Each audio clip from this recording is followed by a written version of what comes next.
এই যে আপনারা কথায় কথায় বলেন ডিপ্রেশনে আছেন, মন ভেঙে যায়, ফ্রাস্ট্রেশনে আছেন, দুনিয়া বিষদর হয়ে গেছে, আপনি কি জানেন ডিপ্রেশন মানে কি, ফ্রাস্ট্রেশন মানে কি? আপনি কি জানেন কষ্ট মানে কি? প্রিয় নবী হযরত মুহাম্মদ সাল্লাল্লাহু আলাইহি সাল্লাম, যিনি কিনা তার জন্মের আগেই তার বাবাকে হারিয়েছেন, তার জন্মের অল্প কিছু সময়ের পরেই তার মা দুনিয়া থেকে চলে যায়। তার সহধর্মিনী সবচেয়ে কাছের যে ছিলেন আম্মাজান খাদিজা রাদিয়াল্লাহু তাআলা আনহা পরপারে পাড়ি জমালেন। যার কাছে বড় হতেন তার চাচা আবু তালেব দুনিয়া থেকে চলে গেছেন। এরপর রাসূল সাল্লাল্লাহু আলাইহি সাল্লাম তায়েবে গেলেন। তায়েবে যাওয়ার পর রাসূল সাল্লাল্লাহু আলাইহি সাল্লামকে তায়েববাসী তিরস্কার করলেন এবং তাকে অপমান করলেন। সে ক্ষত বিক্ষত অবস্থায় মক্কায় ফিরে আসলেন।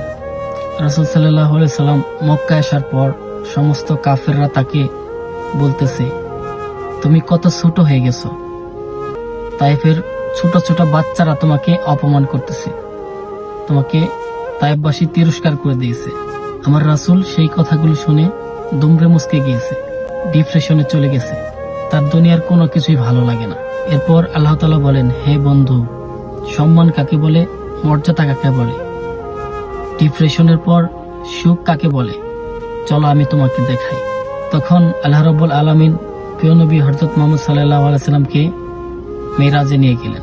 রাতের কিছুটা অংশে পবিত্র বাইতুল মাকদাসে নিয়ে গেলেন। এরপর সেখান থেকে প্রথম আকাশ, দ্বিতীয় আকাশ, তৃতীয় আকাশ, চতুর্থ আকাশ এবং কি সিদরাতুল মুনতাহা এবং সর্বোপরি আল্লাহর আরশে নিয়ে গেলেন। এই জন্য সম্মান মর্যাদা আল্লাহ তাআলা আপনাকে দিবেন, কিন্তু এর আগে যে প্রসেসগুলো আছে এইগুলো হচ্ছে আপনার পরীক্ষা। এর জন্য এইগুলোকে ডিপ্রেশন মনে করেন না, এইগুলোকে কষ্ট মনে করেন না, এইগুলোকে ফ্রাস্ট্রেশন মনে করেন না, এইগুলোকে অপমান মনে করবেন না। আল্লাহ তাআলা ওয়াদা করেছেন নিশ্চয়ই কষ্টের পর সুখ আসবে ইনশাআল্লাহ।